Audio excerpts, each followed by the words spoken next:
बिजली में अगर गाँवों की बात करेंगे तो पूरा का पूरा विस्तारीकरण हुआ है। जो विद्युत विहीन जो पंचायत थे उनका विद्युतीकरण हुआ है। ऐसे पूरे पंचायत एरिया में अगर आप देखेंगे तो जो बाल्टी वाले भारतीय जनता पार्टी के समय में जो ट्रांसफार्मर थे सारे के सारे चेंज करा के आज वो बड़े जो पावर के जो ट्रांसफार्मर हैं उसको लगवाने का काम किया है। तो अगर छोटे कलुआ में आप देखेंगे तो हम लोगों ने विद्युत उपकेंद्र खुलवाने का काम किया है। वहाँ पर लगभग काम फाइनल में है। वहाँ पूरा वोल्टेज की बड़ी शिकायत थी। उपकेंद्र खोलने के बाद लगभग 13 पंचायतों को उसका फायदा मिलेगा और वहाँ के किसान भी लाभान्वित होंगे। वैसे ही लगातार जो चिरमिरी की बात करें नगर निगम की, तो आज़ादी के बाद जिस वार्ड नंबर 1 में लाइट नहीं था मोहारी डांड में, वहाँ भी हम लोगों ने लाइट पहुँचाने का काम किया। बिजली का वही हाल है। बिजली बिल हाफ के जगह में डबल हो गया, लेकिन बिजली साफ हो गया। बिजली साफ है, 6-8 घंटे बिजली नहीं आती। चिरमिरी क्षेत्र में अघोषित कटौती कट रही है, बच्चे पढ़ नहीं पा रहे हैं। पूरे मनेंद्रगढ़ विधानसभा में 100 पोल आज तक नहीं लगे होंगे, जबकि हमने ऐसे 45 गांव हैं जिनमें 500 से 1000 पोल लगवाई थी। लगभग हमने अपने कार्यकाल में 50,000 बिजली के पोल लगवाए। साजा पहाड़ क्षेत्र में केवल वो पेपरों में देखा था कि बिजली खंभा पहुंच रहा है, 5 साल में नहीं पहुंचा पाए। हमने तो 356 परिवार को सौर ऊर्जा बांटे थे। तो बिजली यहाँ बिल हाफ के जगह में बिजली साफ हो गया। पिछले 15 साल भारतीय जनता पार्टी की सरकार में शिक्षा व्यवस्था पूरी तरह से चरमराई हुई थी। आज हमने अपने विधानसभा में 5 Swami Atmanand English medium school खुलवाया, जिससे गरीब और मध्यवर्गीय परिवार के हजारों परिवार जो है उससे लाभान्वित हो रहे हैं और उच्च कोटि की जो प्राथमिक और मिडिल और हाई स्कूल की जो शिक्षा है वो प्राप्त कर रहे हैं। उसके अलावा आप बोलेंगे तो लहरी कॉलेज जो सबसे पुराना कॉलेज इस क्षेत्र का, उसको नेक में हमने B++ ग्रेडिंग कराया। इसके पहले नेक में ग्रेडिंग ही वीक था।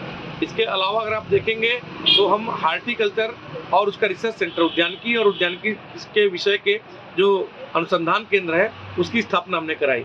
मेडिकल शिक्षा की अगर आप बात करेंगे तो मेडिकल कॉलेज की जो स्थापना है वो हम लोगों ने उसकी स्वीकृति कराई है। तो इस प्रकार से अगर आप देखेंगे पॉलिटेक्निक कॉलेज सिविल ब्रांच और माइनिंग ब्रांच के साथ उसकी स्वीकृति हमने कराई है। तो शिक्षा के लिए अभूतपूर्व काम जो है। शिक्षा तो यहाँ बंद किए जा रहे हैं, केवल और केवल बोर्ड लगाए जा रहे हैं। यहाँ एकलव्य विद्यालय जो हमारी बहुत जनजाति वर्गों के लिए स्थापित किया गया है, उसमें आज तक उसके सामने का गड्ढा को नहीं भरा गया है। उसकी फेंसिंग जर्जर हो चुकी है। वहाँ लाइट गोल हो जाए तो सौर ऊर्जा पूरा बंद पड़े हैं। और तो और बच्चों के जो खाने का मेस है उसकी भी चोरी की जा रही है। उसको पता कर लीजिए आप एकलव्य जाकर, क्या मेनू है। खाने का पैसा लोगों को नहीं मिल रहा है। सत्ता पक्ष के जो ठेकेदार हैं वो एकलव्य में मनमाना सप्लाई कर रहे हैं और घटिया सामग्री सप्लाई कर रहे हैं। हम यहाँ लाइवलीहुड कॉलेज की बात करें तो उसको बंद कर दिया गया है लोगों को। तो शिक्षा का तो हाल बहुत बुरा है। एक नए स्कूल नहीं खुले पूरे 5 साल में, एक नया कॉलेज नहीं खुला, कुछ नहीं हुआ। स्वास्थ्य में निश्चित रूप से बड़े काम जो है वो हमने किए हैं, क्योंकि स्वास्थ्यगत ढांचा यहाँ का बिल्कुल बुरी तरह से चरमराया हुआ था। आज हम ब्लड बैंक से लेके यहाँ पर सोनोग्राफी की सुविधा से लेके चिमरी में अगर हम बात करें और गायनेकोलॉजिस्ट से लेके और जिला अस्पताल की स्थापना हम लोगों ने यहाँ करवाने का काम किया है। पूरे पदों की स्वीकृति कराई है। आज उसके लिए पूरे बिल्डिंग का जो पैसा है 30 करोड़ रुपए वो आ चुका है। वैसे ही मेडिकल कॉलेज का 50 करोड़ रुपए उसकी स्वीकृति हो गई है।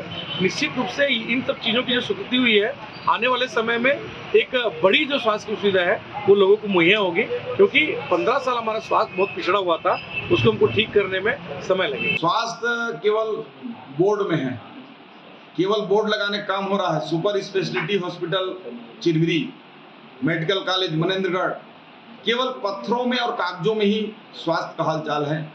यहाँ पेपरों में पढ़े थे ब्लड बैंक का, ब्लड बैंक एक भी यूनिट ना लिया गया ना दिया गया। यहाँ गायनेकोलॉजिस्ट कोई है नहीं। अगर प्रसव कराना होता है तो ये हॉस्पिटल सब रिफर केंद्र बनकर रह गए हैं। आपने देखा ही होगा मनेंद्रगढ़ में किन परिस्थितियों में डॉक्टरों की लापरवाही से एक व्यक्ति की जान चली गई। कई हमारी बहनें डिलीवरी के लिए स्थानीय स्तर पर डिलीवरी करा रहे हैं। ये तो स्वास्थ्य का हाल है। सड़कों की अगर हम बात करें अपने विधानसभा की, तो अरबों रुपए के सड़क का जाल बिछाने का काम जो है हमारी सरकार ने किया। सबसे बड़ी बात मैं आपको बोलता हूँ कि पोड़ीडी से लेके जो पेंड्रा का जो रोड है, उसका पूरा का पूरा 35 करोड़ का जो सड़क है, उसको हमने आते के साथ बनवाया। आज चिरमिरी नगर निगम में एक भी सड़क आपको कहीं खराब नहीं दिखेगी। आज आप जाके नगर पालिका गढ़ में जाके देखिए, सड़कों का हम लोगों ने जाल बिछवाया है। सड़कों के साथ साथ सड़क की जो लाइट है, उसकी व्यवस्था को दुरुस्त कराया है।